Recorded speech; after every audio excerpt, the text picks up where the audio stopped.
So you have a tender read and you love overlanding. You had plans to do it big on the trails and some super glamping. One idea, deep news and reviews, a podcast the first rate and here just for you. You don't have to think about it, join us and be about it. Something interesting we want to hear about it, come on let's talk about it. Welcome to Waypoint Overland's Random Waypoints Podcast.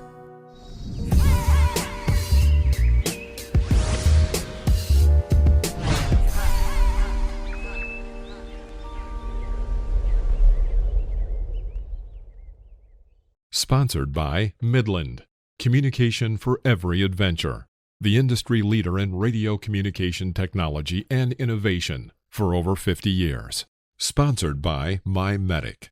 Sponsored by Tembotusk. Sponsored by Shower Pouch. Sponsored by DeMoss Collective, mission built and made for mobility. Sponsored by BrewTrek. Sponsored by Hard Impact Designs. Always remember, the opinion you follow should be your own. Just consider the things stated here to be a second opinion from a complete stranger online. What's up, Candy? Hey, how's it going? How's the weather where you're at? The weather is beautiful right now. It's been very hot. Yeah. But we're getting a little respite now. It's in the upper 70s. Okay. So it's a warm day, but it's not a hot day. Okay. It's really, it's not great here. Welcome to monsoon season in the desert. So it's been raining on and off, and we have a fire coming in from the south end of California. It just jumped over into Nevada here. I think yesterday is what they're saying, down in the Mojave Preserve. So if you're planning on going to the Mojave Preserve, maybe skip it for a while because I don't know that they're going to be open. I never asked you. We hung out last weekend in Toledo, Oregon at the Holy Toledo. Was that your first event that of Josiah's that you attended? Yeah, it was. I was very nervous about it too, I will admit. Why? I was going to say why. I know why. Yeah. So tell me what you thought. Seriously, give me your honest opinion of the event. So there were a few things that surprised me about the event. It was smaller than I expected it to be. The crowd, age-wise, was a lot more mixed than I expected it to be, which was a very pleasant surprise. The entertainment was great. Thoroughly enjoyed that. They had great entertainment. And I like that he brought in comedians. So before it got dark and before the lasers went on and things like that, he had he had comedians up on stage, doing their thing. And then, after that, we rolled into the music for the evening, which was super fun. They were very talented. I enjoyed them tremendously. The food was amazing. I liked that it was a food event because, I'm a foodie. I like to eat a lot. And what else? Oh, the Olympics were very interesting too. The overlanding Olympics. Oh my gosh. I tell you what, that was some funny stuff. Thoroughly enjoyed it. I liked the diversity. So, I thought it was a lot of fun, and I would enjoy going to another one of his events. So you mentioned the food. I was very fortunate. I had two ladies cooking for me all weekend. Yeah, well, you provided us some good ingredients, so thank you for that. So those listening who don't know the joke, Candy was one of those two ladies. I was very fortunate to have you and Sheila, Mama Got Wheels, cooking some delicious, delicious meals the whole weekend. I want to thank you. I appreciate it. Aw, thank you. You're welcome. Anytime. Anytime. Yeah. Mama also got margaritas too, man. She's got that down. Oh yeah. The hibiscus margaritas. Yeah. I will never forget those. That is the bar. That is the bar for margaritas now. Well, and it was funny too, because it happened just out of chance, because I had those hibiscus flowers because I make tea. So I had them and I was making sun tea with it. That's how it came up. I was making sun tea with some, and she's like, oh, we can infuse the tequila. And I'm like, hey, you want some? Here you go. And it was just a happy accident. So it just kind of all worked out, which is which is pretty great. But yeah, we definitely need more of that. And I think that maybe next time, this is what I'm going to suggest to her actually, is that we bring more things to infuse, more infusion. Oh, yeah, I agree. We need more of that. And I'll be your test dummy. Because I will tell you, I'm not a big margarita drinker, but I like hers. And that just happened to be that was just extra. So I liked it. So in order to cook, we cooked a lot of food for a lot of people. Oh, yeah. And in order to do that, we had to use a bunch of stoves. So I took advantage of the opportunity to do kind of a little stove test. Yeah. We had the SNOWPEAK burner. Mm-hmm. We had the JETBOIL Genesis double burner. Mm-hmm. We had one of those ones where you put the what was the one that was right on top of the fuel canister? Oh, MSR. That was an MSR one. They call it a fire or something. Something like that. Yeah, it was I think they call it oh goodness, I own the thing too. It's basically the same as the SNOWPEAK I gave you, basically. Yeah, it is. It's the same. It's just a little pocket size MSR stove, and that's really great. You know what? Though? We had so many people, and none of us carry around big pots and pans. Okay, so we had to have a bunch of little things going on all at the same time to make this happen. Because we even had the Adventure Skottle out too. Because, typically I travel solo, so I cook for like one, maybe two people, sometimes, three, but that was a lot of people. You've cooked for three a few times that I know of. Yes. And your Skottle was more than enough. You have the little one, but it was more than enough. You definitely were able to get the job done. Oh, yeah. Now, disclosure. If people skip through the sponsor segment of this podcast, then they're probably not aware that one of my sponsors is Tembotusk. So keep that in mind, ladies and gentlemen. But we're going to discuss all of these stoves. What did you think? Give me your honest opinion. Which one did you like? Which one you didn't like? Why do you like it? I will tell you, so the one that I was most surprised that I was most disappointed in, so let's go with that one, was the SNOWPEAK. So cute, so compact, so handy, and it was butane, so it was a completely different fuel. I was really excited to get to try it out because I'd never even seen that particular model before. And I own the Baja one, the Baja stove that they have in their single burner. So this new one that you brought out was really compact, really cool. And I thought, oh man, if it works similarly, then, that might be a home run. I found that the flame was difficult to regulate. It was a very concentrated flame and it was very, very exposed. So whenever you open it up, there's no wind protection or anything. So I found those things to be disappointing whenever I used that one, although it is cute, it is compact, and it is very well made. It's a really well made product. I agree. It is like, it's if MacGyver had a stove, this would be his stove. Yeah, that's a good way.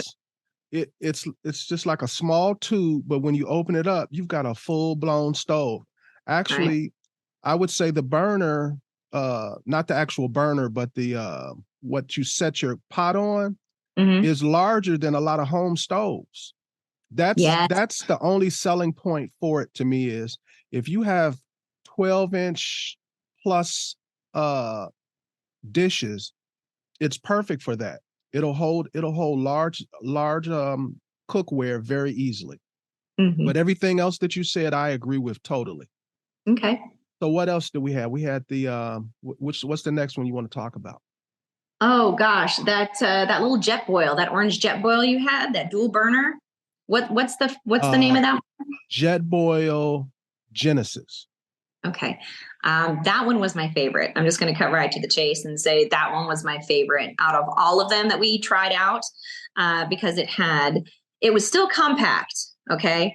But you open it up and you have two burners there. Very nice. They're ample size.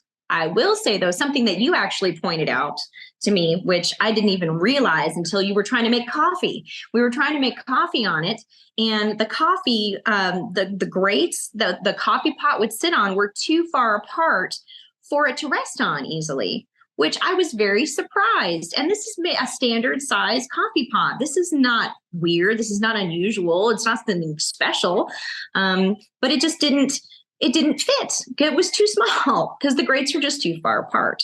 But the rest of it, though, the efficiency, the way that the way that you can regulate your burner, I really like that.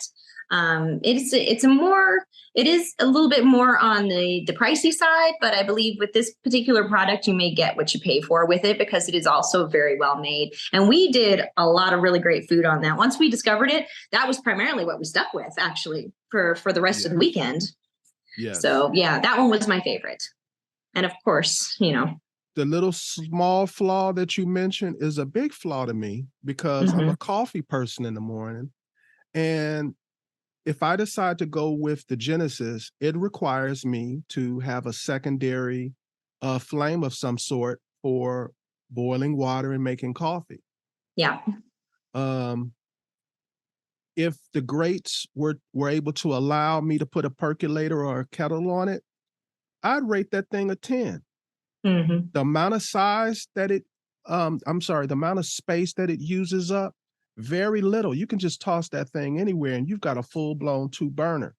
Yes. And I think it really shined when we were cooking because you were cooking a lot of delicate fishes and sauces and things like that, where flame is a big deal. Being able to control that flame is a huge deal. That can make a difference between you scorching something. And it did a great job. We made toast with that thing, remember? I do, yes. And plus we were cooking on cast iron too. And the cast iron, with that fish and stuff like you're talking about and those sauces and things, it could have burnt straight to the bottom of that if you didn't have the flame just right. So yeah, because you also have to mention, the cookware too. It just complemented it all very well. And they were full size. They were huge. These are huge pots and pans. And it fit beautifully next to one another working at the same time. You and I were each using a burner standing next to each other cooking on this thing. And we were very comfortable. Very comfortable, yes. Yeah. I didn't get in your way. You didn't get in my way. It was fine. So yeah. We're missing one. Oh, so the MSR. What do you think of the MSR? The pocket It's almost rocket. unfair for it to be pocket rocket. That's it. It's the pocket rocket. So I will say that I carry my pocket rocket with me all over the place, as well as the new SNOWPEAK that you gave me too. And I actually used it in one of my classes because one of the classes that I teach at EXPO is actually called modular overlanding. And I actually pull out these little stoves and I bring up to people, I say, if you don't want to carry a big, huge stove, carry these little guys right here, and you can have as many burners as you need. So I carry, one, now I carry 2. Now I have a 2-burner stove with me all the time, which is very convenient. So. And they're so small that you can just throw it in your glove compartment. It's not something you have to think about. I really like mine. There's nothing that I don't like about my pocket rocket, to be honest. And before I had my Skottle, I was looking to make an upgrade to a stove to cook for more than one person at the time, because all I carried with me since 2017 when I bought it was that. It went to the Arctic Circle with me. I can throw it in my backpack and take it with me. I have a 5-inch cast iron skillet that I use on top of there, and it fits perfectly. And I make eggs on it. I sear meats and things on it. It just works really, really well. And that accompanied with my titanium, my SNOWPEAK titanium 900 that I carry. I make soups and stews and things like that in there too. So, I use it for a lot of different things. So I'm a big, big fan of those tiny little stoves. So whenever you gave me the SNOWPEAK one, I was super excited. You're like, yeah, this is just a thing you can throw in. And I'm like, yeah, I love it. It's great. It's perfect. So it goes everywhere. So yeah, I'm a big fan of those pocket stoves. Never would be my main stove. But when, we party a lot, we cook a lot, we hang out a lot. And it's always good to be able to just pull out another burner. Yep. Very convenient. So do we want to talk about how the Adventure Skottle performed with all of these too? Oh yeah, that was the next thing out of my mouth. So Okay. go right for it. Yes. Okay. So I've only had mine for less than a year. I bought it last year at whenever I was in Colorado at Mountain West, Overland EXPO Mountain West. So I've had it for less than a year. So this whole year I've been in the getting to know you phase of my Adventure Skottle, right? But I've literally taken it everywhere that I've gone. So I will admit I was a little skeptical about it at first, but I've grown to really, really like it. They say you season it like cast iron, because I'm a big cast iron fan. Even at home, that's what I cook on is cast iron. So this is steel. So it was something I thought maybe I had to get used to. Nope, not at all. I just rolled right into it from the cast iron. I clean it the same way. I cook on it very similarly. I will say it cools off a lot faster, which I really, really like. So it's cool in no time. So I can clean it. I can put it in its little bag and put it away, and it's done, and I'm done for the evening cleaning up. So that part I really like too. So as far as like boiling water and stuff in the mornings, so the burner is very interesting. It is not permanently attached to the stove itself or to the Skottle plate. It slides in and out. So if I just want to use that little burner head for coffee or something like that, it's very convenient to do that, and I do it all the time. So I'm a big fan of the Adventure Skottle in particular because of its compact size. Well, one thing I noticed when we were using all of these stoves was it was the first one cleaned and put away. Because it was the first one cool. it was the first one cooled off enough to do that. And it's so cute. But you just cleaned the top and you were pretty much done. Mm-hmm. Everything else, we had to pull out grates and clean inside them. Plus, there was a dish that needed to, or I'm sorry, cookware that needed to be cleaned in addition to that. Mm-hmm. So yeah, there are days that I just eat off the top of the Skottle whenever I'm making breakfast or something, and because I keep mine clean all the time. I don't leave it dirty ever. So whenever I make my eggs and bacon and potatoes or something like that in the morning, I'll do it in one dish all at the same time, and I just stand there and I will eat right off the top of it like a plate, like an animal, I guess. No, but it works well. Do that. I do that all the time with the bigger. I got the bigger one. You do. I do that all the time. So I end up, the only thing I need to clean is whatever I was flipping my food with, a fork in the top of my Skottle. Yeah. And I'm done. And depending upon what I'm cooking, I can literally lean my Skottle over and just kind of scrape it off, and I'm done. Yeah. Yeah. So, no, I'm a big fan of my little Adventure Skottle. That's no joke. Because of course I'm not sponsored at all by anybody. So I'm actually speaking just, because I really, really like it. So I do. I'm a big fan of it, and I actually have no regrets at all with it, except I'm really liking the table that they've got. Jerry, if you're listening. Now, I liked the table. I asked him for the table. Okay. But I like it more now that I have it. Okay. It was just, being honest, it was just a nice table to me. It was nothing special about it. I just wanted a good table. It looked like it was a good table. Mm-hmm. But there's so many features to it once you actually have it. And I think I've shown you, the adjustable legs. Like I can sit down and it can be like a coffee table. I can raise it up. And my particular table has the accessory where you can remove a portion of the table and it becomes a sink. I love that. I love that too, because my issue is always the cleaning part of cooking. Yeah. It's so convenient to have it right there at that height. I love it. Well, and there's a lot of other different things you can do too with that little sink. You can use it whenever you're cutting and chopping. You can use that little sink as for your scraps off to the side, just to get them out of the way, and then dump it in the garbage can later. I've only used your table one time, and I really, really liked it. So yeah, there's a lot of good things you could do with that table, and I really dig it, especially the accessory part with the sink. That's the one I like. If I were going to describe it to somebody, I think I would call it like, that's an Overland table. And what I mean is, it's really built tough.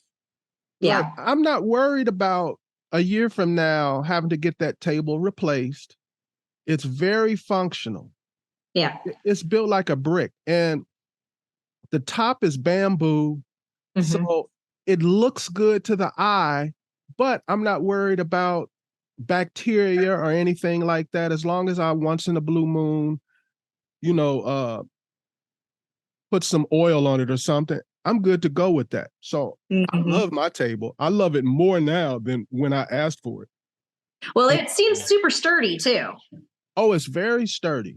Yeah. And I'm thinking about getting, you can get another, I don't know what you call it, but there's an accessory where you have a lower table up under it.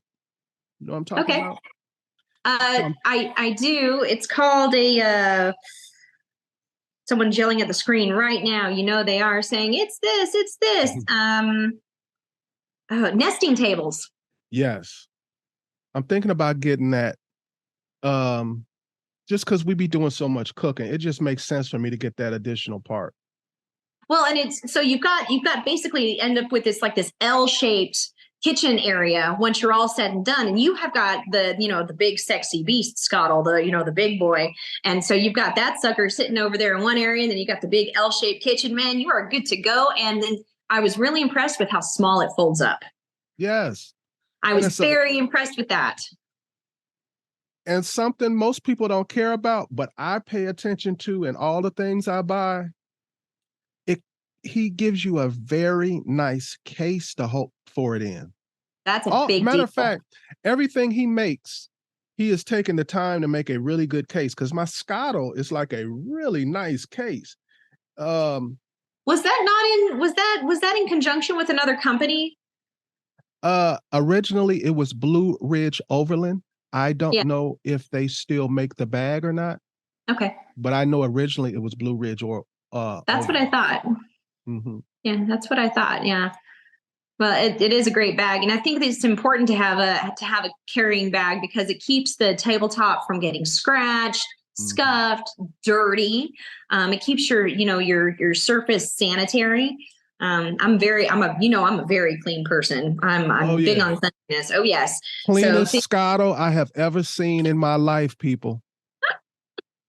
Well, and I took my time, and I actually cleaned yours too one day because I saw it. I was like, okay, well, before I cook on this bad boy, it needs a little bit of a cleaning, because we had just had lunch that day, and you were letting it cool off and all that good stuff, and that's fine. And then we were going to use it for dinner, and I just had to give it a little quick, clean.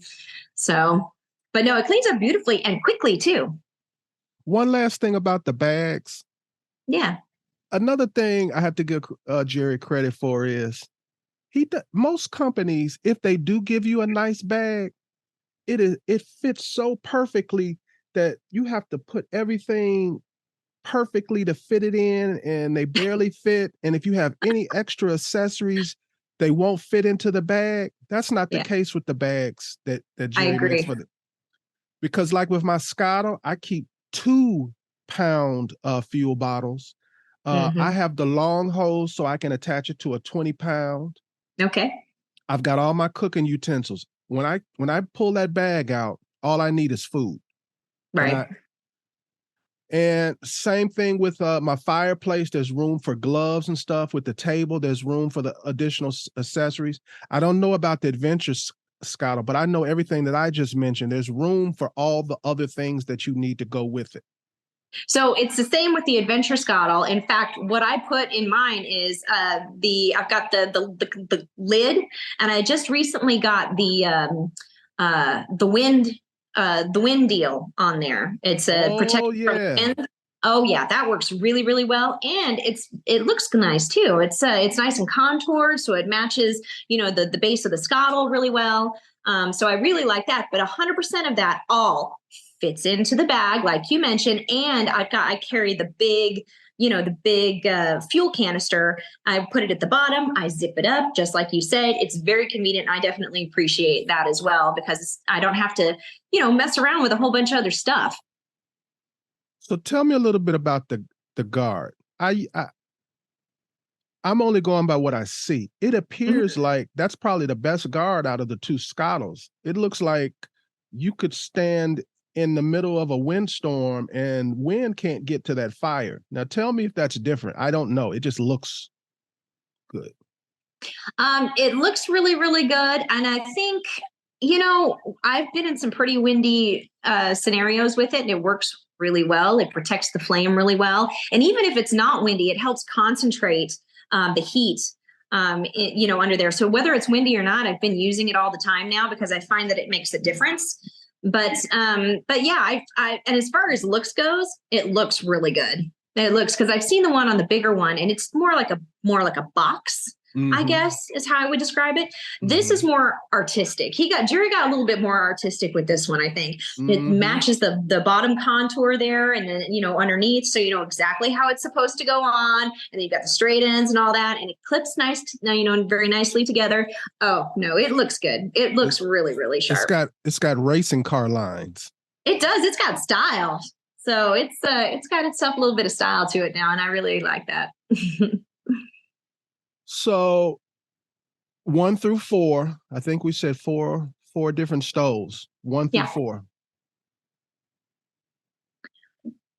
1 through 4, how would we rank them? Number 1 would be the little orange guy for me. I like him a lot because it's got JETBOIL Genesis. The JETBOIL Genesis. Thank you, sir. I really like that one a lot, just because it's got the 2 stoves and all the positive features that we talked about. Number 2 is my Adventure Skottle. I really, really like my Adventure Skottle. Number 3 would be the MSR Pocket Rockets. I really like that a lot. And then, of course, at the bottom, what we talked about is the SNOWPEAK. And I'm looking up the name of the stove because SNOWPEAK makes so many stoves. I want everybody to know what we're talking about. Oh, yeah.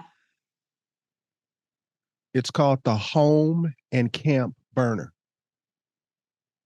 And the reason why they call it the Home and Camp Burner is it was designed, in Japan, a lot of people have very little cooking space. So people literally use this in their homes, and then they put it, on a shelf. I can see how it would work really well. Yeah, a lot of people live in apartments, and a lot of those apartments don't actually have gas lines or anything for earthquakes and typhoons and stuff like that. Yeah. I geek out on the SNOWPEAK stuff. I know you do. You're a big fan, which is why I was so surprised that neither one of us, we were kind of on the same page when we talked about the stove. We were both like, oh, man, that's a bummer. But I had to be truthful. So, folks, this is a good example. Yeah. I was heavily biased toward the SNOWPEAK. Yeah. But I'm going to always be honest. It rated last for me. Yeah. Yeah. No, and you were super excited too whenever you brought it out too. You're like, and I said, what is this? Because it had the neat nylon case that it was in, which was so nice. And then it was nice and compact. I was like, this is so cool. So I was super excited to try it. And then I was bummed. So my rating is exactly the same. I've got the Skottle first, the JETBOIL Genesis second. I have the Pocket Rocket third, and I have the SNOWPEAK last. Okay. And you might be like, why would I have the Pocket Rocket above the Pocket Rocket doesn't have any limitations, and they're both supposed to be something compact. I think the Pocket Rocket complies to what its purpose is supposed to be more than the SNOWPEAK. Okay. I was really surprised with the SNOWPEAK at its weight, because it was much heavier than it looks like it should be. Its size tells me this is going to be ultra light. This is going to be super lightweight. You can throw it in your backpack and have this full-size stove. You pick it up and you touch it and you're like, wow, this is a lot heavier than I expected. So a backpacker's not going to want to throw that in their, on their back and go. It's just too heavy. Oh So no. It's called the home and camp. They should have yeah. said home and car camp.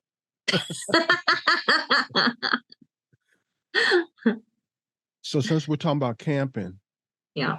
I want to cover some of the celestial and astrological events that are going on during the course of the rest of the year. Usually Mike is with me, and we cover some of the, things that you can see in the sky when you're out camping, or Sure. and we like to tell you in advance so maybe you can plan to see some of these things. Yeah. Okay.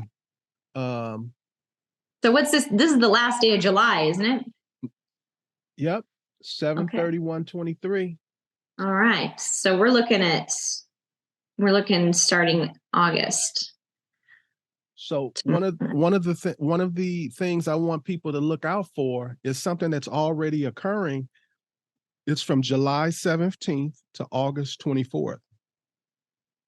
If you want to see a meteor shower, the ones that you see in comic books, the ones that you see in movies, if you want to see a real big, beautiful meteor shower, you want to see the Perseid meteor shower, which is going on currently. Mm-hmm. And the peak rate of meteors is around August 13th. So you've got a couple of weeks to make plans. Now, is that going to be, so let me ask you then, whenever, say I want to go and see this, where would you recommend that we go? Is it better in the east side of the country, on the west side of the country? Does it matter at all? Okay, from my understanding, my limited knowledge, it doesn't matter which side you're on, but the west side, if it's even Steven, the west side is always going to be better. You have more dark sky parks, you have more dark sky area, you have more open area, BLM, private land, blah, blah, blah, blah, blah, blah. Yeah. So your opportunities because we're talking about camping, we're talking about overlanding. Yeah. If you want to get away from people, if you want limited light pollution so you can have the best view. Yeah. West side, all day. That's what I would say. I would agree with you on that. The West Coast is a lot better to view all that stuff, particularly in our deserts. Our deserts are amazing. One of the dark sky parks is a Great Basin National Park in northern Nevada, and that's supposed to be really, really great. And I could see that being a great location to hit up for camping during that time to see that event. And whether you camp or just drive and park there, Death Valley in the middle of the night, just look up. It's one of the most beautiful places to see the sky. Yeah. It's easily accessible because it's a national park. You don't have to get off the roads. You don't have to get on the trails. Just go to Death Valley, park your car, and look up. Mm-hmm. Yeah. If you want and you're not going to get cold there either. You don't need to bring a puffy jacket. And another suggestion, which is right outside of Death Valley, is Rhyolite. The town of Rhyolite. That funky ghost town. Yeah, that's a great spot. No light pollution, and the meteors should provide enough light that the buildings and the artwork should have nice shadows. So it would be a very unique, beautiful place to see those type of things. Yeah, that's right there. It's that's very accessible right there from Death Valley too. So yeah, that's someplace that I think that's a great suggestion. Yeah, Vic, Brooklyn born. Yeah. Yeah, the first trip he ever went cross country, I took him on, and I took him to Death Valley, and he thanks me all the time for taking him to Death Valley. We just literally just sat on our cars and just looked up like kids at the sky for about an hour. Oh, yeah. Mojave Preserve is in this area too. It's on fire right now though. But maybe if they get it out, that's another great spot that's going to be dark sky friendly. And if you do, I would try to do Central Mojave, because when you get to either end, the light pollution increases. I mean, you're still in the desert, so I'm not talking about like real light pollution, but the center of the Mojave is the best place. like around the Kelso Dunes area. Is that what you're talking about? Exactly. Yeah, there. that's a really cool spot, especially at night with the moonlight on the top of the dunes. You actually see the spine of the dunes. Mhm. That's a really neat spot. So yeah, I could see how the meteor shower would be really great from there too. Funny you mentioned Kelso. Yeah. I hear that they're talking about opening back up the train station. Really? Which I'm like, that should happen no matter what. It should have never closed. I understand it closed for COVID. Yeah. But it should be up and running. Yeah, I agree with that. That's, they had a really nice museum in there too. A museum and a restaurant. Oh, yeah. I forgot about the restaurant. And it's that original, you sit at a bar. There's no other seating. Counter service. But it's that's the original bar. That's the original wood and everything. Yeah. Yeah. It's a beautiful building. Mm-hmm. And it's got a lot of great historic value to it. And they should open that up again. I hope they do soon. I agree. So some people are going to say, well, 2 weeks is not enough time for me to make plans for the Perseid meteor shower. Okay. But there's always something going on in the sky if you do a little research. There's been stuff going on all year, and I just wanted to cover some of the things that are left this year that might be interesting for people to check out. Are we going to mention the event that's going on around one of them? Absolutely. Moonland? Okay. Yeah, moon landing. Yeah. Yeah. So let's start with that. Okay. That's another JETBOIL event. Holy Toledo. So after getting the one under my belt, I would really like to go to moon landing. I hope to be able to make it. So we'll see. A lot of it hinges for me personally, because I want to be there, but it hinges on my new build being done and being back at the house. Because if I go to moon landing, I'm actually going to bring it. I'm going to bring it to moon landing because it'll be done.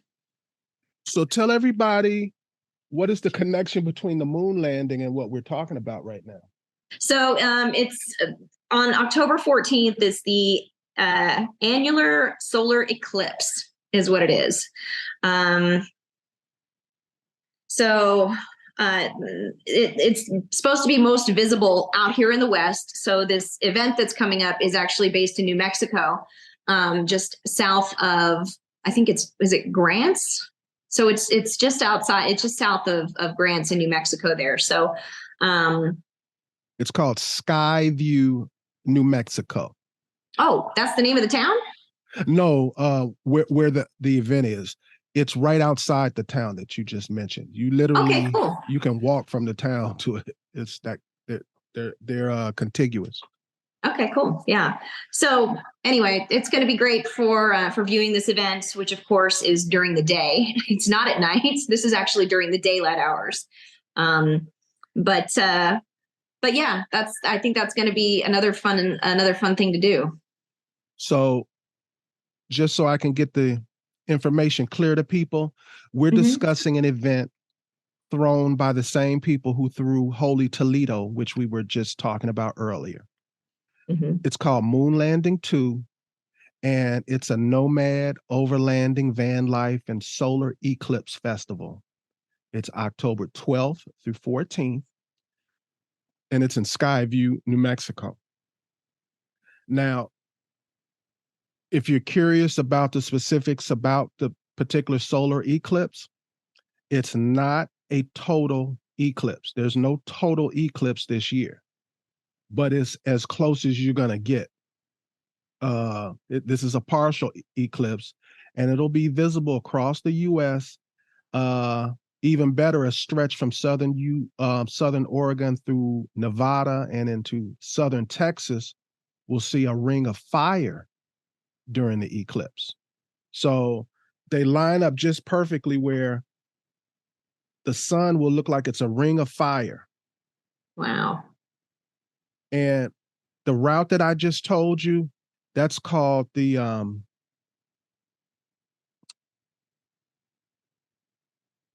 I can't think of the proper name now, but there's a path that it follows, and if you're along that path, you get the perfect alignment of them from your viewpoint. What's the word for it? Oh man. Total something.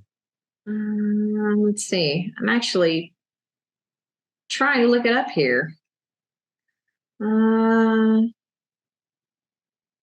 I don't know anyway, what when there's a solar eclipse, it's basically the alignment of the moon with the sun, and the moon is covering the sun.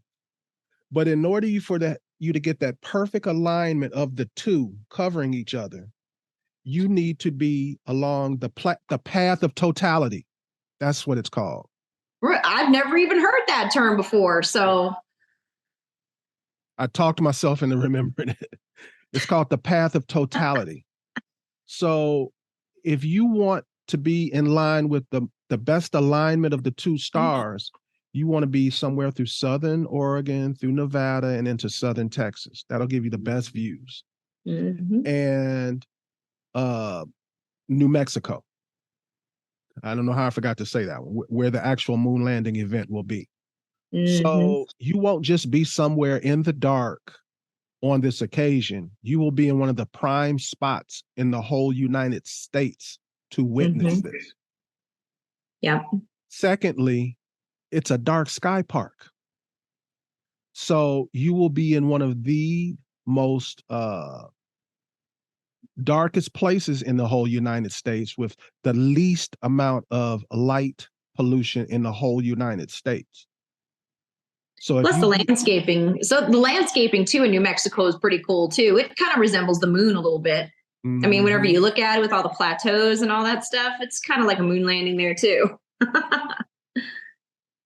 And from what everybody's telling me, this is the one that you want to be at.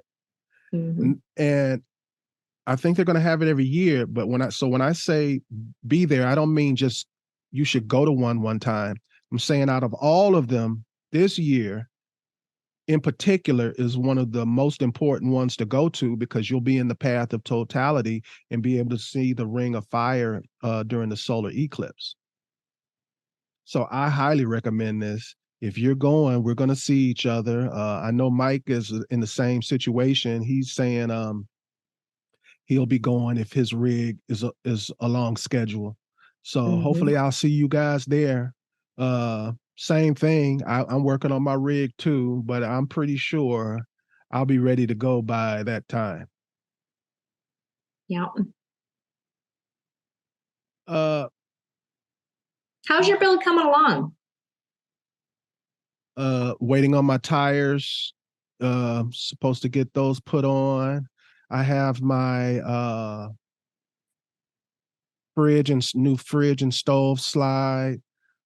All new accessories from Blue Ridge Overland Gear. Nice. They make great stuff. I have a knife company.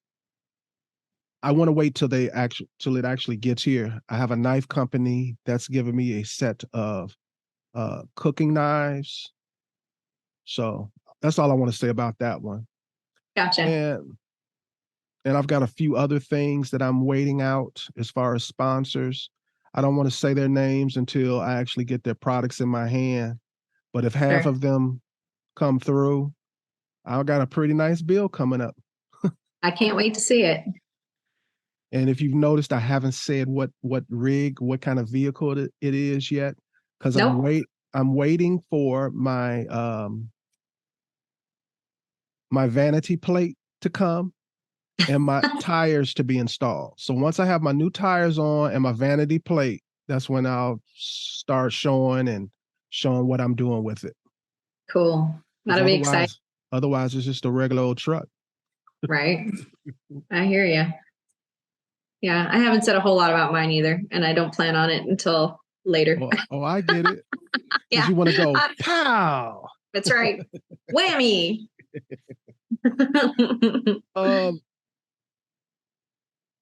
I want to talk about, last week we were having a discussion about, there's been like a bunch of bear attacks. Oh man. Through the United States. Yes. 5 so far in like a 2.5 month period. That's crazy. Yeah, that's a lot. and we were talking about bear safety and not being alone or anything like that. And I made a joke about, I live in bear country and we have cougars. Well, guess what happens this weekend? No way. An 8-year-old camper survived being attacked by a cougar at Washington's Olympic National Park in Washington. Oh, wow. That's just a few hours from me. Yeah.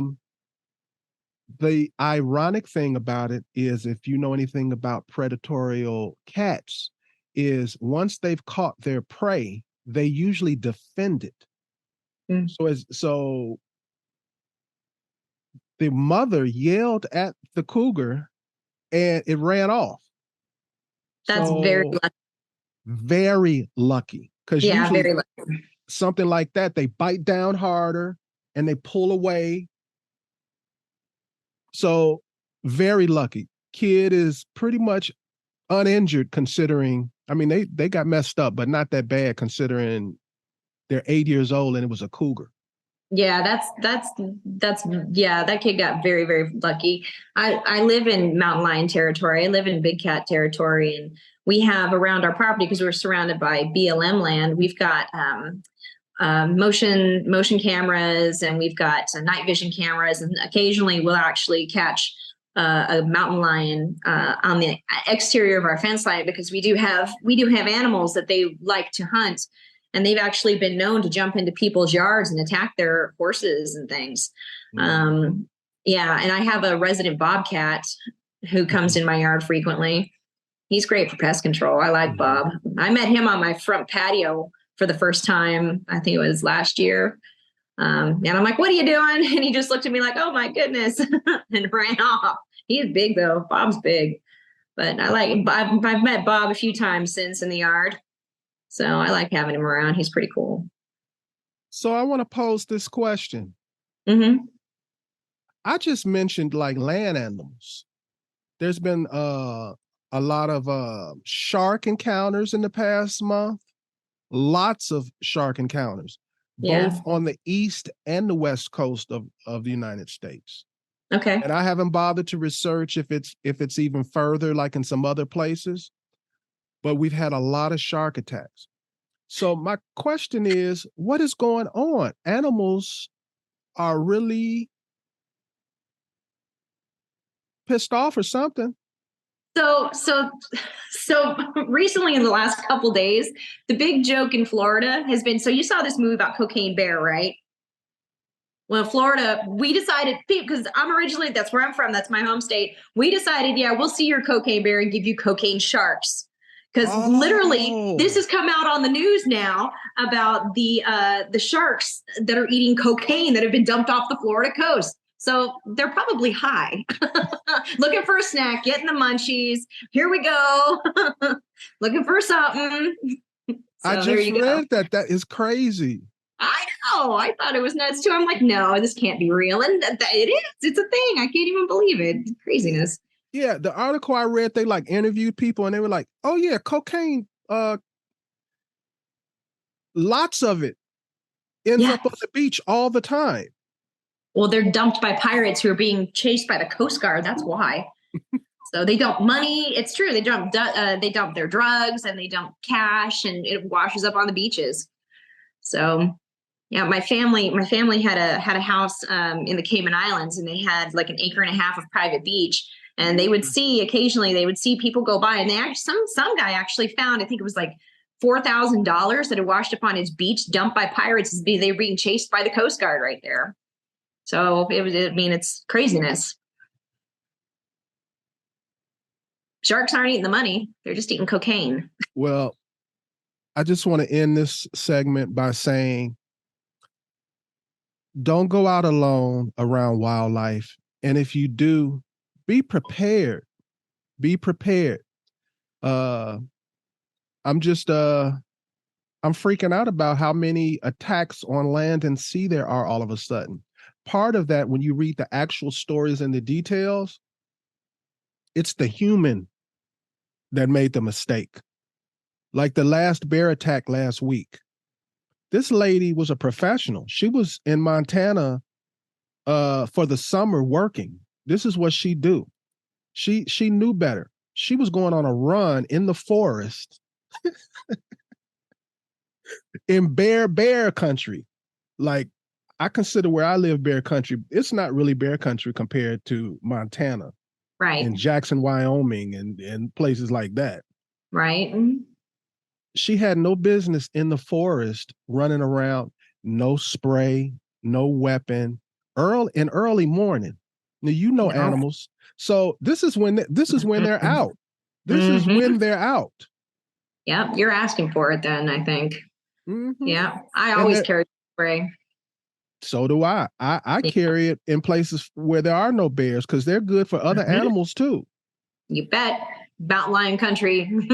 We don't have bears here where I live. No bears. And I still carry bear spray. So just gets the point across. I'm not an easy meal. Right. So another thing we talked about last week was, I know some people here in the live in my neighborhood that worked for Tesla.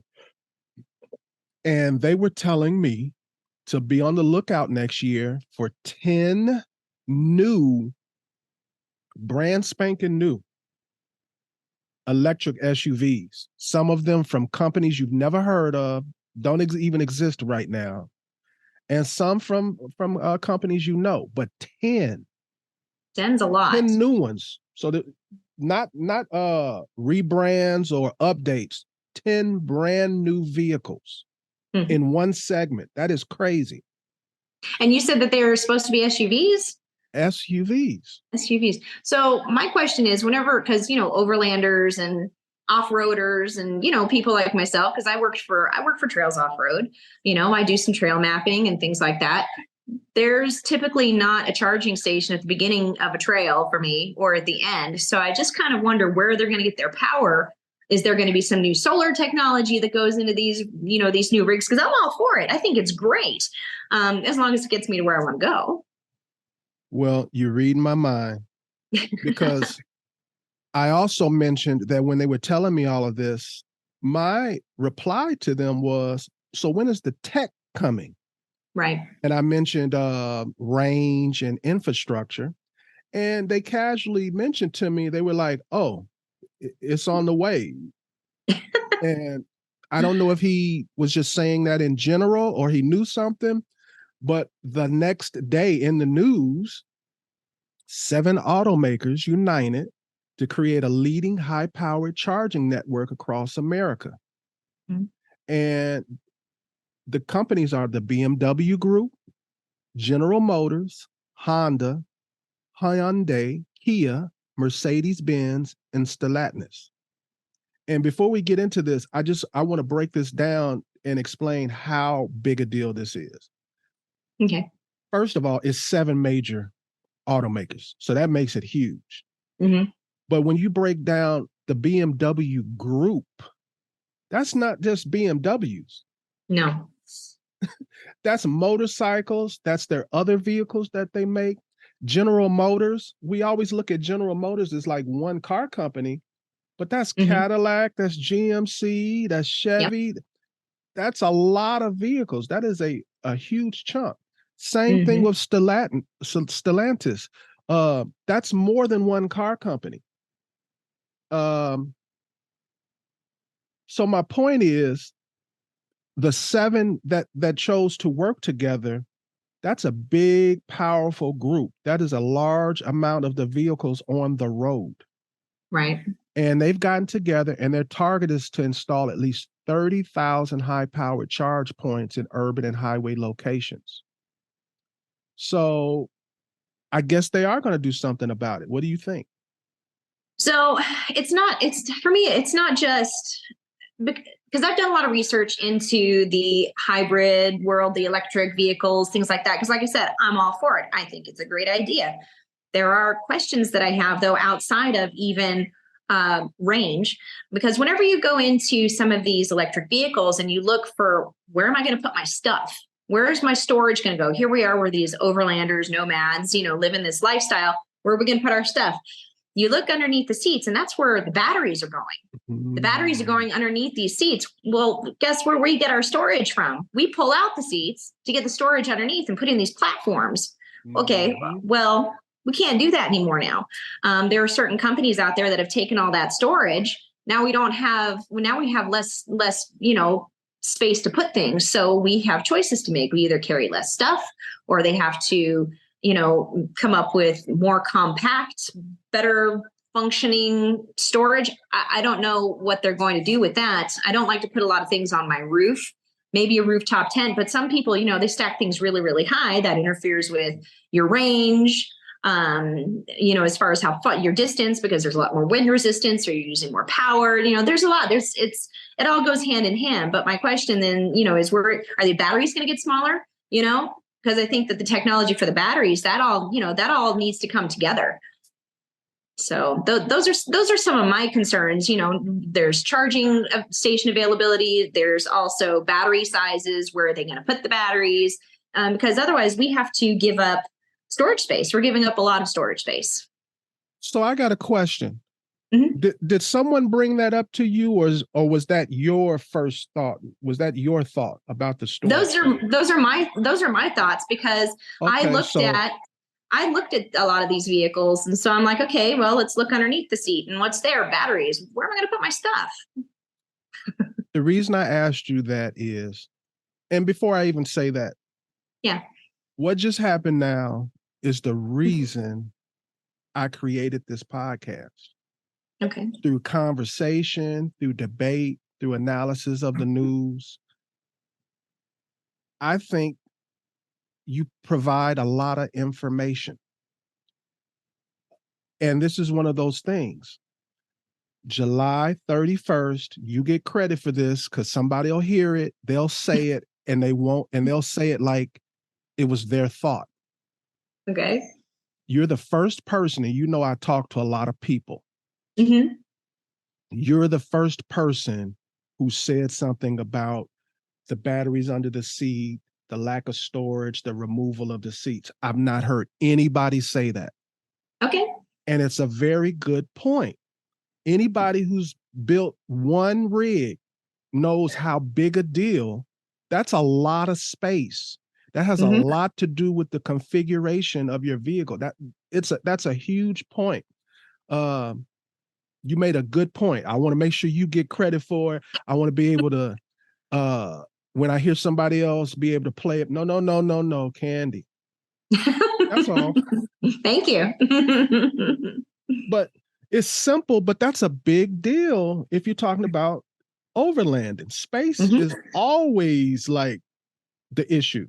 No matter what your priorities are, water, refrigeration, whatever it is, it still boils down to, can I fit it in here? Excellent point. Excellent point. I'm still in that, and I'm not going to mention you. Okay. I'll forgive you. Staying on the electric vehicles, are you familiar with the Ineos Grenadier? I have. I've seen it. I saw it at Overland Expo East last year. Kicked the tires sufficiently. It looks like the love child of a Rover and a Land Cruiser. I agree with that. I agree with that.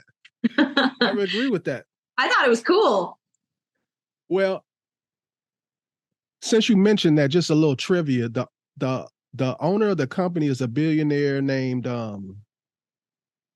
something Jim Ratcliffe or something like that. Okay. Give me a second. I'm pretty sure his name is Jim Ratcliffe. Anyway, what he says is the whole reason why he came up with the concept of this vehicle is his unhappiness with his Land Rovers. He was a Land Rover guy. Okay. So in an interview, he stated specifically that he was trying to build a better Land Rover. So it's not by happenstance that the vehicle looks the way you described. He was absolutely going for that look. If he heard you say that, he'd probably be like, yes. He can send me one and I will leave him my address after the podcast. I will take it, I will build it out, and then I will have it everywhere. Everyone will see it. So the reason I brought up the vehicle was because they just hit the news again. They just completed another tier of their testing, and they've finally concluded what the range is for the vehicle, which is 249 miles. And that's on gas? Oh, no. That's the electric one. I'm sorry. Oh, okay. Oh, God, that would be horrible. Right? I was like, man, it's big. I didn't think it was that big.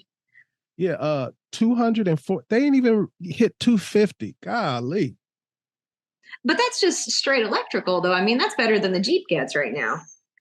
Just on straight electric. I'm not comparing. I think they all suck when it comes to range. You're right. You're right about that. And I mean, nobody's even in the ballpark for me to even to consider at this point. No. Do you have like a number they need to hit? Mine might be too outrageous.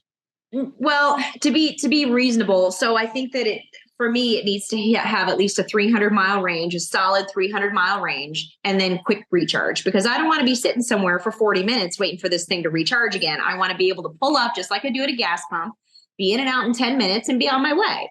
So they have to do quick recharge, and it has to be able to hit 300 miles at a time. That's my deal. The only difference I have is range. 500. And that's a good range. The reason why that's my number is because I still think that the charging stations, no matter how many of them they have, there's going to be issues like with the chargers being available as there's more vehicles. You know, you pull up in a station and there's cars in line. Yep. Then when you finally get hooked up, the time and things like that. So I would like to be able to do what I do in my internal combustion vehicle. I see a crowd at the gas station. Oh, I still got some gas. I'll go to the next gas station. Yeah. I need 500 miles. I don't want to be so tethered to the pump that I have to stay, I have to wait, I have to go to that gas station. It takes away any kind of spontaneity in the trip. I am being dictated by charging stations. Yep. And what do they do if you run out of power? How do they can't just show up with AAA can't just show up with a can of gas and fill you up. I mean, how do they do that? How do they deal with that? And I'm wondering, like, I've had a vehicle towed off the trail before, and I've experienced other people getting towed off the trail. And depending upon where you are and what trail, that can easily be $1,000, $2,000 tow. Yep. Part of that is because of the remoteness. Part of that is because of the ruggedness of where you are. And the third is because generally they're going to pick up a very heavy vehicle. Well, the electric vehicle is going to be twice as heavy. And most of the electric vehicles, the people I know who have them, their insurance is through the car company. Yeah, really? Yeah. So are they even going to come get you off of a dirt trail? Because that's an excellent question. Like my insurance company, I don't even want to mention their name because they've gotten me off of trails where they didn't come get other people. Okay. And I don't know if they were supposed to do it or not, but they've been working out for me. I'll tell you offline. Okay. But it's like a 50-50 chance when you're on a trail whether your insurance is going to come get you off of a trail. And I'm thinking it's even lower for these electric vehicles. Yeah, that the weight is something too that I've heard some stuff about too. There's a new truck out. It's a full-size truck, and you know, to be honest, I don't know how much more it weighs than the one I've got in my driveway right now. They're saying, it weighs up to 6,500 pounds on it. That's not, lifted or anything like that. I don't know as far as the weight goes with the batteries and stuff like that. Can I mention the truck that I'm comparing to? I'm talking about the Ford Lightning. The Ford Lightning that's out is about 6,500 pounds. I have a Ram 1500, with a Hemi in it that's the same weight. So if I had to become picked up off the trail, the weight, it's the same. It's irrelevant. So, and that's without any gear, of course. But I don't know that it's going to weigh that much more, to be perfectly honest. That's the big question is, does it really weigh more? I don't know. But I know what I have in my driveway compared to what's being sold right now, comparing full-size truck to a full-size truck, they weigh the same. And I don't think it would vary that much from vehicle to vehicle. Right. No more than maybe 500 pounds. I agree with you. So. Yeah. Well, this Ineos Grenadier, like I said, they tested the electric version. They've come up with 249-mile range. But alongside of it, they also were testing they have a hydrogen version, a fuel cell electric. They call them fuel cell electric vehicles. Interesting. Powered by hydrogen. Okay. And without knowing much about hydrogen fuel, what's your thought when you hear that news? I know a little bit about it. I think of the Hindenburg. That's what I think of. I don't know if this is such a great idea, to be honest. Am I wrong? Yes, you are right. Okay. So I just wanted to mention that they were testing the hydrogen cell, but I will cover a few of the pros and the cons. Some of them have to do with where they are technologically. Okay.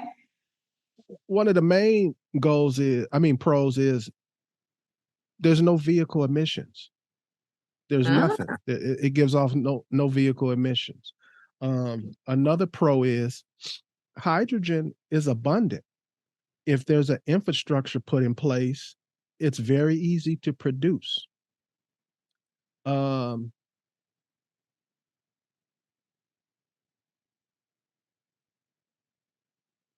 Land. You don't need a lot of land. With everything else, you need land, whether it's you are mining for elements for batteries, whether you are digging and drilling for oil. All the other ones actually require a lot of land use. Okay. It requires the just a factory for hydrogen.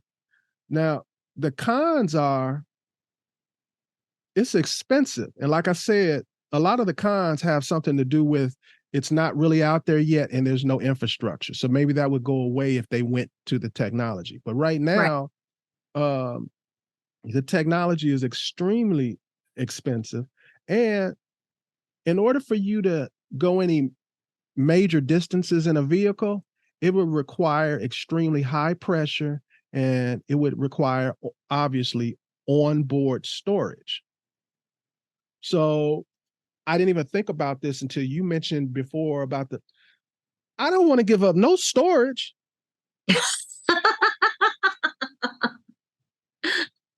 We carry a lot of stuff, man. And the solution is they can compress the hydrogen to a certain extent, but it would still need extra storage. But even if they were able to get it down to nothing, the more they compress it, the more volatile it is. So like you were saying, you driving around in the damn Hindenburg. Right? Yeah. So I have to ask then, what's the mileage range you're looking at on a full tank of hydrogen? I don't have a number for you, but Okay. I do know the formula that they have basically for it. It's twice that of gas. Okay.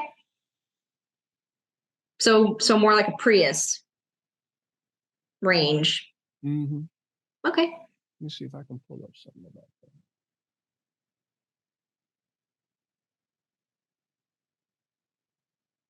I just don't know a lot about It'll take hydrogen. me too long to find the info, but I know the basic formula is it's no less than twice the amount. Okay. So that's pretty good.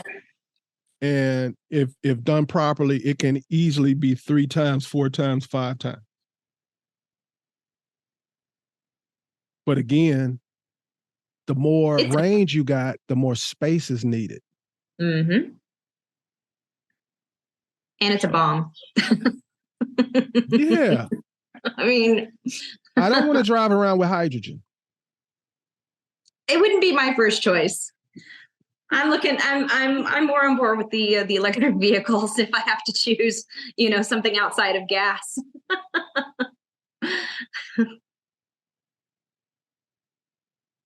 Okay, the next thing I want to talk about is car loans, and I want to read this so I can get it right. Okay. The Federal Reserve found the overall rejection rate for auto loans was 14.2% in June, the highest level since the Fed started collecting this kind of data.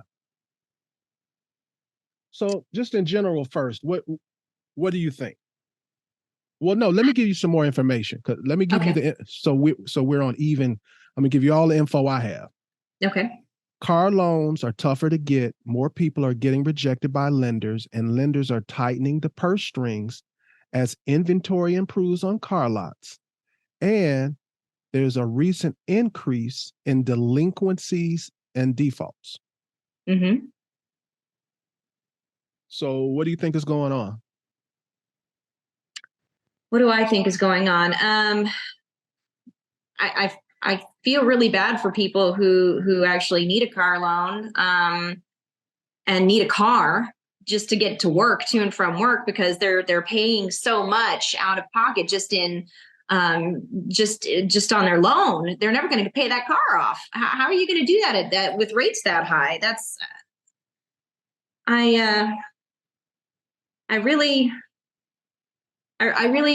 feel for people who are in that for who are in that position. I really don't know how people are going to survive. How do you pay a car payment that is the equivalent of a home mortgage at this point? Because that's in addition to the vehicles being very, very expensive. Now you're having to pay a 14% loan on top of that. That's a lot. I mean, maybe I'm just old. Maybe I'm just old and thought, when paying a $600, a month deal was really expensive for a vehicle payment. Now you're talking about $1,500 then that's, kind of average at this point. Yeah. That's average at this point. I have a hard time with that. So do I. It makes used cars more attractive to me. It makes fixing and repairing what I have more attractive to me, as opposed to taking on a new car payment. All my vehicles are used. I mean, used by me. I bought them, new, but they're really, really old now, and they're all over 100,000 miles. And if it breaks, we just fix it. That's where it's at, because it's cheaper than the car payment that we're looking at for a brand new vehicle. So my strategy for a couple of decades now has been 0% financing. I wait till 0% financing. Yep, us too. What is happening is rugged vehicles that you would actually want to use to go travel and do overlanding in never get 0% financing anymore. Mm-mm. That is so that little trick is gone out the window for me. I used to just wait for 0% financing, but that don't come around for vehicles that you really want anymore. Mm-hmm. Yeah, Even that's if I why have the cash, I hold on to the cash and get to 0% financing. That was my whole little game. Yep. We did the same game. We played the same game because it was smart. That was how you got the most out of your money and stretched your dollar the most. So here's my opinion about the car loan delinquency. First of all, the economy is terrible. Yes. So there's some people, they ain't got a job. They can't pay for it. You Nope. got some people, they got bills and they got to pick which ones to pay, and they ain't paying their car loan. So that's one segment. And I feel sorry for them. There needs to be a solution for that. I'm not going to get into whatever the solution should be. But this is what I've been saying for over a year now. I feel that's coming to roost. I've been saying for a while now that these people with the Sprinter vans and stuff because these are all auto loans too, Sprinter vans, RVs, and all of these. I believe that there's delinquency across the board, but I believe if you were to look at it on a graph in percentages, I would say the percentage of RV owners, Sprinter van owners, expensive trucks are the highest percentage of people being delinquent. Okay. And of that crew, let's just go with Sprinter vans, for example. You can break that down into segments. There are people who literally bought a Sprinter van as an economic decision. Some people were about to lose their home. And they were like, well, I can sell my home, get enough to put a down payment on this truck, and I'll have enough to make payments for a year, 6 months, or whatever number they came up with. And the time has run out. They either thought they were going to be a YouTube or Instagram star, or they were going to get all these sponsors, and the sponsors were going to pay for their life. So I believe that's a major part of what's coming home to roost. So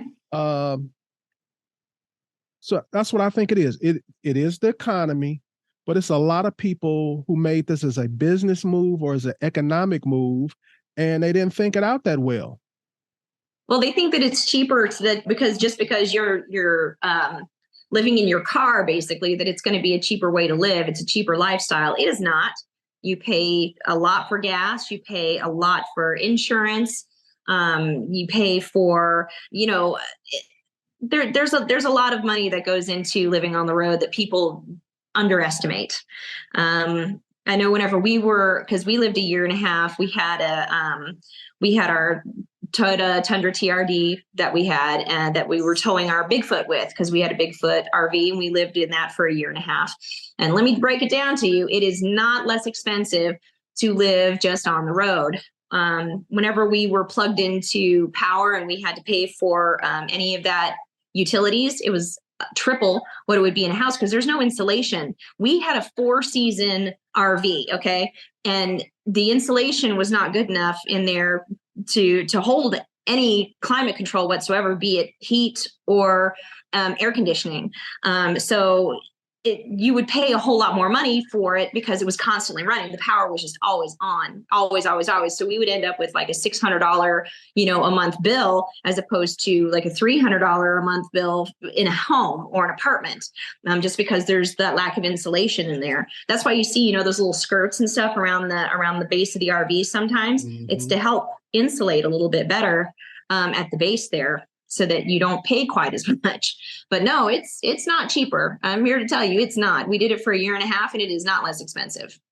And we know a very good recent example of why that's not a good strategy. We know a couple, won't mention their name, but we know a couple who decided to go full time. Yes. And in less than a year, they reported back, oh, they hate this. And they spent a lot of time in air nabs and formal campgrounds and different things like that. They had to come up with Wi-Fi solutions and different things. And when you add those things up, it ends up being more expensive than when what they were paying for their rent. Or it's not sustainable. It's not a sustainable lifestyle whenever you're doing the Airbnbs and things like that, like you're talking about. Because what I'm finding out from talking to lots of people is a majority of your nomads take breaks. They have days where they they go to a hotel or they go to a formal campground so they can plug up and charge everything back up, or to conduct business or get Wi-Fi.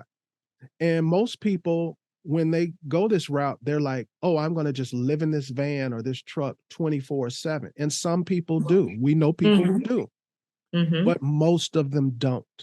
And there was no budgeting for that. And I believe COVID is coming to roost. There were people who got a lump sum of money, enough to maybe a down payment and to get through a year of payments or whatever. And now they're in a situation. There are some people who thought they knew what the budget was for living on the road. They had a nice chunk of change in the bank, but they went right through it because they had an incident with the vehicle. Repairs, updates, upgrades, health. Maybe they have health insurance, but you still, you have a deductible. And depending upon what happened, that deductible might be huge. And I could just go on and on, where I have talked to people that are in dire straits, and it basically came down to they did not think about all of the costs that possibly could come up. None of them. They just had this great whimsical idea in their mind. I'll travel around and I'll post on Instagram and It'll be great. Yeah. It'll be great. It can be great, but you definitely need to be aware, like you say, of budgeting. And I think a lot of people don't know how to budget. Especially, I don't know, like you said, mechanical issues and things like that come up, and you have to have a little fund set aside for things like that. I mean, we even have that for our house. We have a little bit set aside for if something happens to your house. It's not different. It's just it's the same structure. You just have to apply it in a different way. So it goes into your vehicle or whatever it is instead. And then, so I know somebody right now who, this person as well, not going to mention names, but this person is stranded where they're at because they had a catastrophic failure on their vehicle, and they've been stranded in one location, which has not been pleasant for this person, for over a month. Exactly who you're talking a month. about. Yes. And that was something that was not, it wasn't planned. It was not a part of this person's plan to have to endure this. And it's been very hot. It's been, very, the weather's been just unforgiving, and the heat and the wind and all of this stuff. And this person lives full time, out of their vehicle, and it's not going, really well for them emotionally, I don't think. And I could see that would be very, very, very stressful for anyone. But yeah. And remember last year when we were at East, again, we won't mention the name, but somebody we both know was surprised to discover they didn't have any kind of health insurance. And they were having a major situation that most people would have immediately been like, hey, I got to go to the doctor. And they literally had to just suffer through it. I don't want to get into what it was, because that might, give up. But you know what I'm talking about, right? And I do. That's a hell of a thing, that you got to just bite the bullet on a major thing that you should be in a hospital about. And possibly had been getting medical care up until that point, and maybe it wouldn't have even happened. Yeah. I think it's a shame whenever, people take off and think about, pursuing the dream and living the dream, and it becomes a nightmare. But I think for the majority of folks, that is the reality. That becomes the reality. So. But I'm leading up to, if you don't listen to nothing me and Candy talking about today, and if you ain't going to focus on the rig, if you're not going to focus on any of the stuff we talked about, being safe in the woods, away from animals, have some kind of insurance. Have some kind of health insurance. We know a family that's traveling around the world with no insurance. having been parents, we know that that is quite the gutsy move. I'm not going to get into it, but my daughter would be dead if it were not for good health insurance. It's that simple. It is that simple. And I understand the psychology. I remember when I was young and working, you know how you could choose to decide to have insurance or not. And I used to not get it because I'd save a couple of $100 a month. I don't even think it was a couple of $100 a month. It was I wasn't even really saving no money. It was stupid. But I understand the mentality, like, I'm fine, she's fine, the kids are fine, or whoever. We're all in good health. Yep. But it can turn until you're not. Right. It can turn on a corner. And especially you're traveling. Yes. You know, you can come in contact with situations that you normally wouldn't even come in contact with. Whether like it's a bear. A bear, an accident, all types of stuff. Yeah, there's a lot of risk involved with traveling full time, especially whenever you have other factors like, kids. I know somebody who did the Pan Am a couple of years ago, and they didn't complete it because they got meningitis. Oh no. Yep.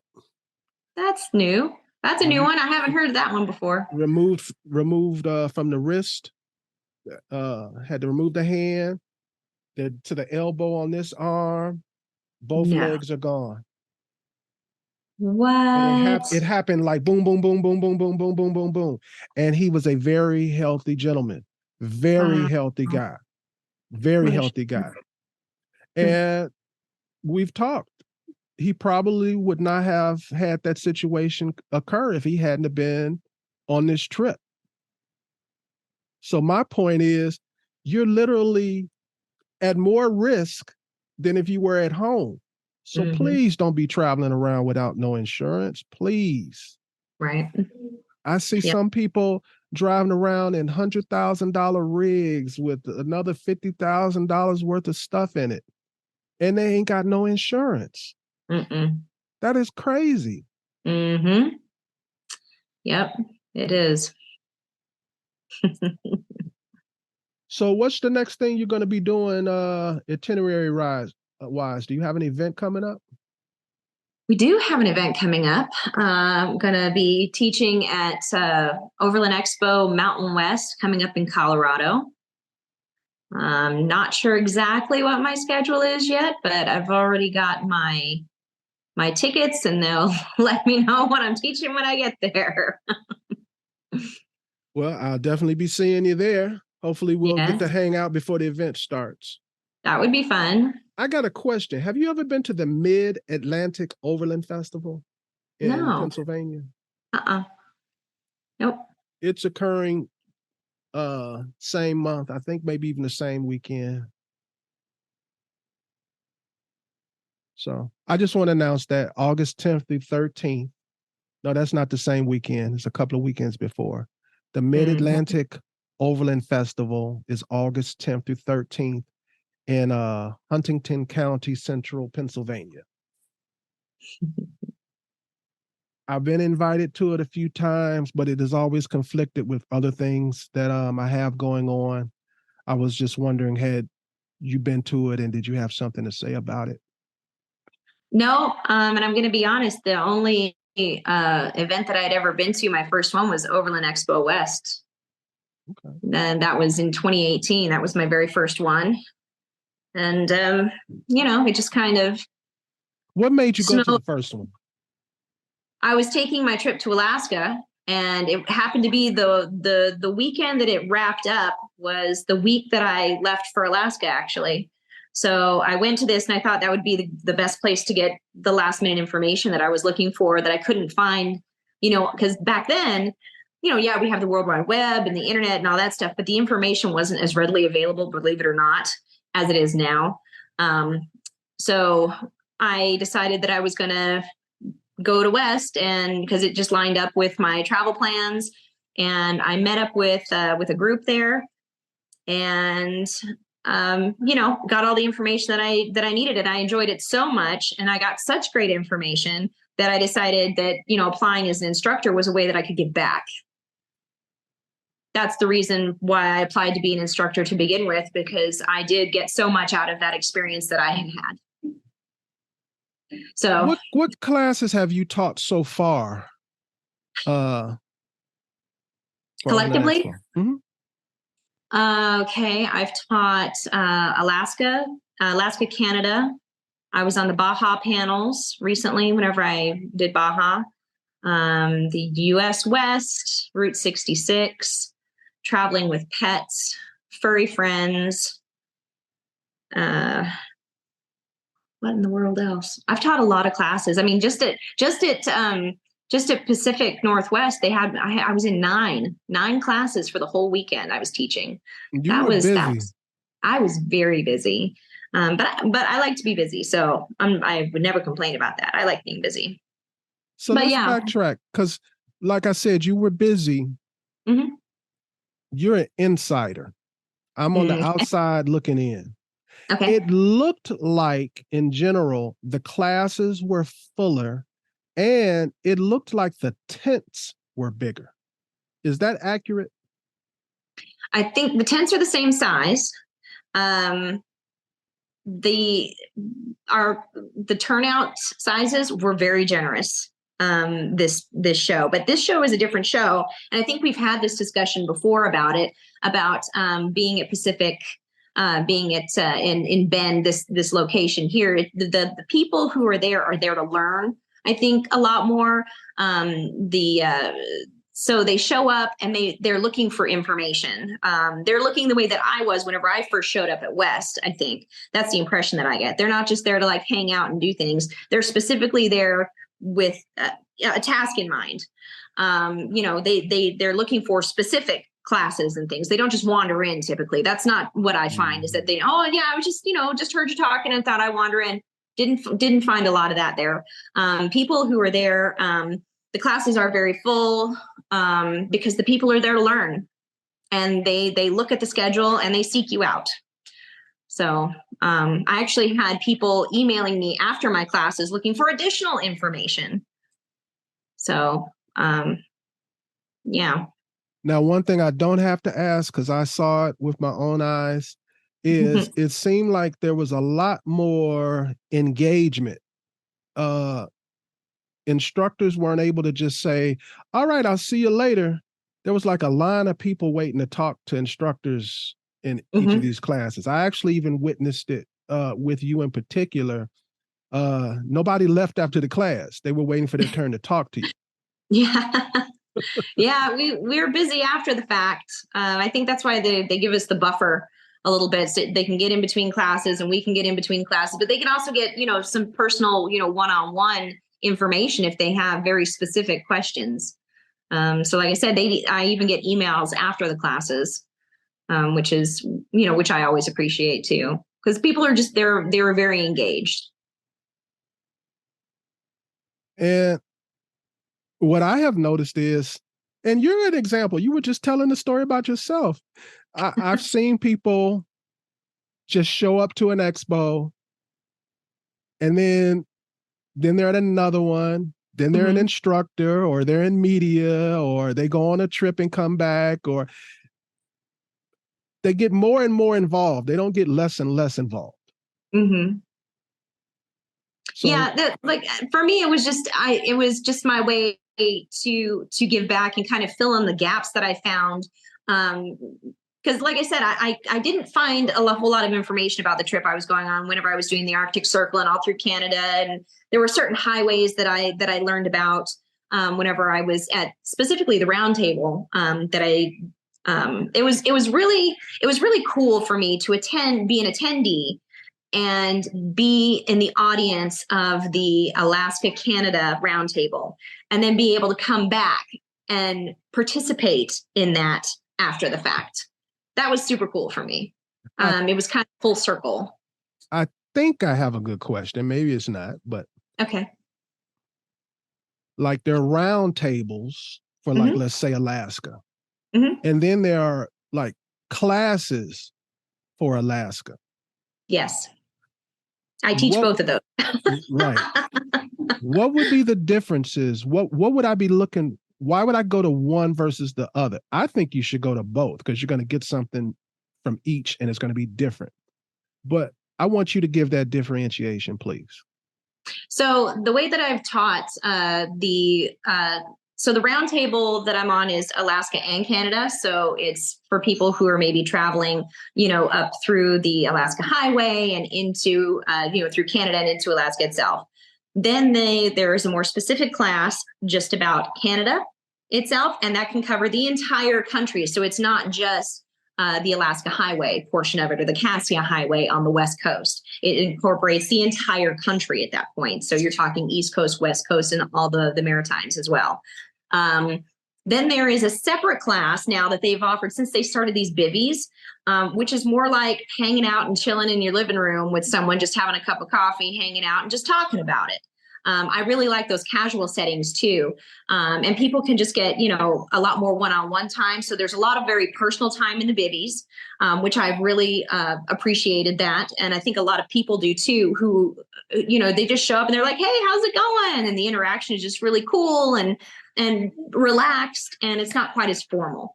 But if you go, so what I like to tell people, if they're in my Canada class, let's transition. Let's start generally. So they start at the round table and they go, okay, you get several different perspectives on one single location at this round table from say 5 people, which is awesome. Then one of those 5 people goes off and is teaching a more formal class on the country. So you come to that class too for additional information. Then you have more questions and you're like, okay, this person who's teaching, I'm really learning a lot, but I have other questions and I would really like to pick their brain more. Then you go to the BIVI. So that, for me, that's the transition that I like to see, because then if all you want to know is about Canada, you can get it all from there. Okay. Did any of that make any? No, it made a lot of sense. Okay. I already understood. I want the listeners to hear that. Mm-hmm. You listen to the podcast, there's pretty much 2 things that I push: social and education. Mm-hmm. So I just wanted to highlight that there's different levels, there's different types of learning. People learn differently. People Yes. intake knowledge differently. And I just wanted to highlight that there's different formats of some of the same information. So in my formal class, mm-hmm. I do, there's a common, I come in and I put a map up on the wall of the country of Canada so that people have a visual. So if you're more of a visual learner, like you say, people learn differently, then take the class, because there is video, there's photo, as well as mapping up there, where you don't get that at the round tables necessarily, and you don't get that necessarily in the BIVI. Although I will tell you, I personally bring in a little map so that whenever people will say, oh, well, I wish I had a map with me so that I could ask you about XYZ. Well, here's a map. Tell me what you want to know, and I will I will break it down for you like this.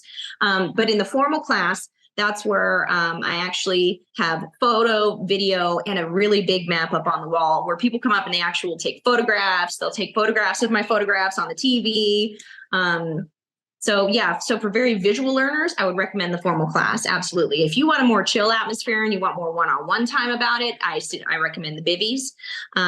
And I also recommend the roundtables as well, because then you actually get that perspective from other people as well about the same subject. I kind of get something different from both. Like when you guys are just talking as a group in one of the BIVIs, things come up that mm-hmm. don't come up in a more formal situation. People mm-hmm. will ask a question, or the instructor will mention a little piece of trivia about their trip, and it lights a light bulb in you, or induces a question that you didn't have that now you have, and now that you get the information, it's like gold. So I enjoy both because I get something completely different from them. Mm-hmm. It's kind of like when you walk through a vendor section of an event and you look at the vehicles and the bills, you learn stuff about bills and vehicles. But then you go out to camp area and it's a whole different thing and you learn other things. So I kind of look at it that way. Because it's a less formal setting, and you're not wrong. That's a great comparison. It's definitely in both situations that we're talking about, it's a less formal setting. So it's more relaxed and just people feel more comfortable talking about things, and they don't feel singled out, I think, too. And we're just kind of all at the same level. We're just chilling out in these comfy chairs, you know, drinking water and stuff, and, you know, just kind of hanging out, like I said, in my living room, you know, because that's how I describe it. I'm like, come on in, have a seat in my living room. Let's have a talk. So have you decided whether or not you're going to Overland Expo West? I'm sorry, East? I can't, because that is the weekend that my build is getting complete. The most critical part of my new build is getting done that weekend. Otherwise, I would absolutely be there. So that's why it's kind of up in the air is whether or not I'm able to go to moon landing. Is if whenever my build gets home, that'll determine whether or not I can go. Fortunately, I can make it in a day. It's a day's drive. So that's where my thoughts are at. That's where my hopes are at. I'm hoping for moon landing for kind of my final event of the year. Otherwise, we'll see. We'll see. So I'm curious, if you go to the moon landing and you have time, what would be your route? If I have time heading to moon landing from where I'm coming from, well, okay. So the fastest way to get there is obviously the 40. But if I were to break it down into a couple of days instead of just going straight through, I would probably stay somewhere in the Flagstaff area in the forest there. I like that area. Lots of free camping there. There's also a place I like to hang out just around New Mexico is Cibola National Forest is a really great spot for additional camping there. And it's just right outside that spot. So if you get there maybe a day ahead of time and you have a day where you want to just hang out and chill before you go to the event or even immediately after, it's right there. Cibola is great. It's at elevation. So, you know, bring your winter socks with you because you're about 7,000 to 8,000 feet at that time of year, because that's October. But in the summer, that's my summer escape whenever I'm going cross country is Cibola. So no matter what, I think I'm going to go through MOAB and do at least one trail. Because if I don't, this will be the first year in I don't know how many years, but a lot of years that I have not been to MOAB. Oh, okay. So I'm kind of like going to cheat and I got to go through MOAB and do at least one trail. It ain't going to be no hard trail or nothing. Just to keep the record going. MOAB's great. I love MOAB. I have a love-hate relationship with MOAB. Because I love it because it's beautiful, so many trails in close proximity. Like if you really into knocking off trails, you can do like 3 trails a day. If you want to relax a little bit, 2 trails a day. You can knock off a lot of trails. The thing I don't like about MOAB, I have to share it. Yes, the crowds. I was going to say the crowds. Did you get your Utah card yet? Your off-road card done? I don't even know what you're talking about. So there's a card that you have to do now in order to go off-roading in the Utah area. And you get a little card afterwards. Forgot about that. I need to write that down. I need to do that after I get off of here. Thank you for bringing that up. Yeah. I did mine the week it came out because I was waiting. I was perched and waiting. Well, because I do a lot of trail mapping out there too. So I wanted to make sure I had my card done. So just make sure you have it done before you head back into MOAB. I am so glad you mentioned that. Another reason why I have a love-hate with MOAB. Yeah. I remember when the 191 going right through it was the only paved road.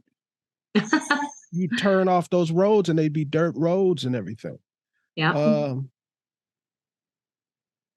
On the off season, Main Street is like packed still. And I remember the main season used to be April to September. I mean like the first week of September. So my game plan used to be September and October. Well, now it's extended. People are there all the way to November or to till they have a first snow.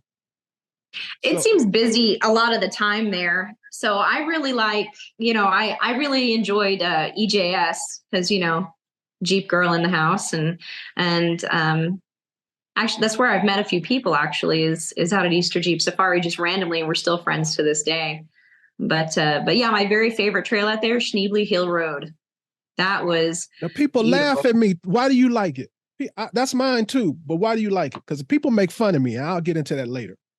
Views, and more views. Love it. I love it for the views coming down that steep switchback down the face of that rock, the horseshoe bend that's down there. That's not the horseshoe bend. And I don't have to pay $10 for parking. I like being able to stop and have lunch. And, whenever I go on there, I don't hardly ever see anybody. I mean, MOAB is noted for their, the big slick rock trails, which are great. Those are great. But then there's also some of these other ones like Schneebly Hill, which is, part of a national park system too, which is, pretty incredible.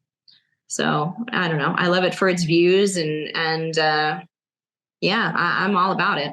And I love mountain trails too. So whenever you get up in some of that hairy stuff, I dig it. So it's my favorite trail. Okay. And it's the one I usually almost always recommend to people who are either newbies or a person is like, I've only got one day in MOAB. And first, I look at the ratio of difficulty versus eye candy. And I think out of all the trails in the whole MOAB, the amount of difficulty and how much eye candy you get is the highest of any of them. 2 thumbs way up. Because that's probably the one trail I'm going to do when I do MOAB. Yeah. And it's because like I don't even have to really be going to MOAB. I could be going to like New Mexico. Just going through.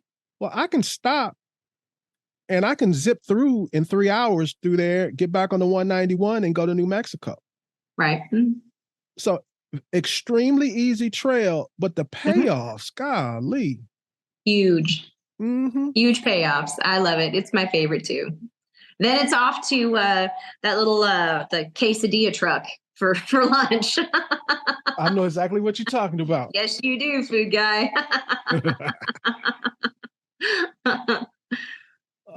Is that your favorite place to eat in MOAB? The quesadilla truck in MOAB? Yeah, it is. Sincerely, it is. They got the little patio out there and everything. My favorite is not because of food. Mine is the MOAB Diner. Okay. And it's because I've gone in there a lot of times. I'm making up a number now just to make my point. Let's say I went there 10 times. 8 of those times, I saw somebody either very famous or like a bunch of guys from a manufacturer with a vehicle they're testing. I always see something exciting when I go there. Okay. The parking lot will like have experimental vehicles in it, then just regular folks. You'll see somebody you see on TV. You'll see somebody making a TV show. You'll see somebody. I've just had like some remarkable interactions at the MOAB Diner. It's probably never going to happen again now. But I'll show up there and I'll be like, all right, Phil, where are these famous people at? I see no one. But a lot of the manufacturers like to test their vehicles in MOAB. And for some reason, that's their favorite spot to eat. Okay. Well, I'll have to check it out. Thanks for telling me about it. And I like to get a shake from the I forget the name of the other one. It's called the MOAB something. It's the one that looks like a 60s diner Okay. that's closer to the street. You know what I'm talking about. I probably do. White building with red. And I think they have the best shakes. And then further down the street, you know, I'm always turn it into food. There's a Mexican place. It's a chain, but it's only one of them in Moab. I can't think of the name of it, but it's a Mexican restaurant. It's open like 24 hours. It's the only restaurant open 24 hours in Moab. I'm sure they're busy.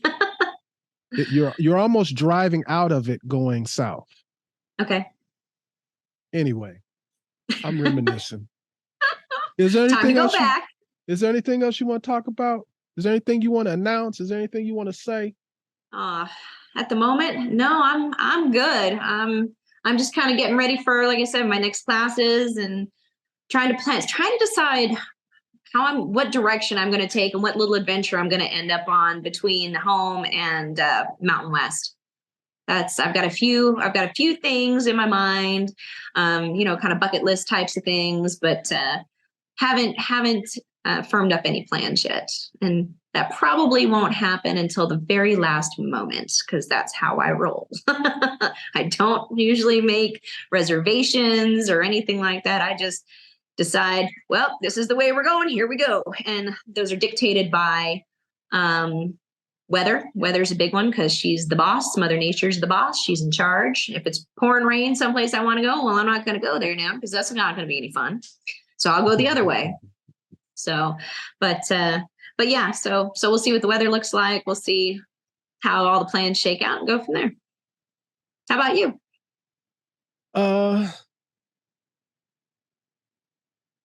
I got nothing. I'm getting ready for Overland Expo West. Talking to different people about my build, talking to different people about my trip. There's so many things I'm just anxious to divulge, but when you talk about it too early, for some reason they never come through. So I'm literally scared to talk about all the exciting things I got planned. I don't want to mess it up. Right. I hear that. I get it. You're gonna have to get new stickers made. Everybody's saying that. No. I don't need new stickers. I'll tell you why offline. Okay. I've just got a brand new sticker board in my new build where all my new stickers are going. So it needs to be filled. Anything you want to say? No, I'm good to go. Thanks for reaching out and having me on again. It's always a pleasure. You can be on as often as you want. You my girl, full of information. Like I'm always telling you, I love your name, Chicks Do It Too, because you one of those people who actually has a name that they back up, because Candy really does it too. I almost don't like Chicks Do It Too. You know why I'm starting to not like it? Tell me. Because it's literally saying like the men do this and I do it too. But as I get to know you more, you're doing it and a lot of the men are not coming close to what you're doing. So it's not really like chicks would do it too. It should be like all us men do it too. All right, guys, you know what I'm going to say. Stay safe, tread lightly, and hopefully I'll see you here or on a trail soon. You have been listening to Waypoint Overland's Random Waypoints. Like, subscribe, and stay tuned for more.